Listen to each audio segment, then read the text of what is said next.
naman, lahat ng mga gustong pumwesto sa daraanan ni Pope Francis ay sasailalim sa security check.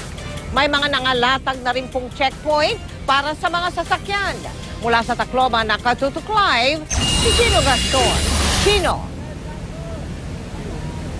Mel, 6,000 pulis at 2,000 sundalo ang magbabantay sa kahabaan ng ruta na dadaanan ng Santo Papa at sa Biyernes pa lang ng hapon, pagkatapos ng pinakahuling flight dito sa Tacloban International Airport, ay lilimitahan na ang paggalaw ng mga sasakyan sa buong ruta na dadaanan ng Santo Papa. Ngayon pa lang isa-isa nang iniinspeksyon ng mga truck at bus na pumapasok sa Leyte. May checkpoint na ng militar at pulis sa San Juanico Bridge. Sa ruta na daraanan ng Santo Papa, may mga pulis na ring nakadeploy. May kanya-kanyang tent ang kada grupo ng higit sa 70 subgroups ng pulis at militar mula hanggang Palo. Sa araw ng pagbisita dito ng Santo Papa sa Sabado, bawal ang mga tao na lumagpas sa mga barikada sa kalsada. Sa kaliwang bahagi lang ng kalsada papayagan ng publiko. Hinahabol pa ang paggawa ng mga barikada maging ang mga traffic signs para sa rerouting ng mga sasakyan.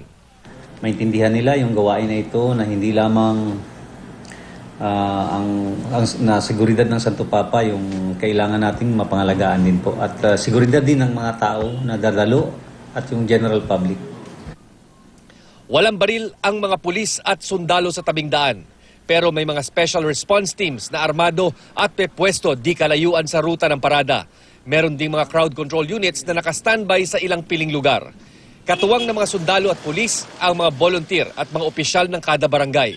Sa misa pa lang sa Tacloban Airport, inaasang higit sa 150,000 na ang dadalo. As of a month ago, puno na rin yung mga hotels. Nakabook na. Because maraming balikbayan na babalik sa Tacloban. At dito bibisita sila. In fact, nagdatingan na yung iba. Nakita ko na. And also, not only the pilgrim, but and coming from different lugar para sa mga dalo mula sa parokya, mula sa Visayas at iba pang lugar.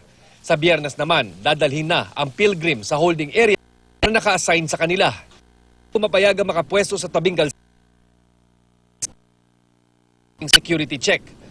Paalala ng pulisya sa mga dadalo sa misa at manonood ng parada, bawal magkapote na hindi transparent, bawal din ang backpack at payong, at bawal sumunod sa Pope Mobile o magpalipat-lipat ng pwesto.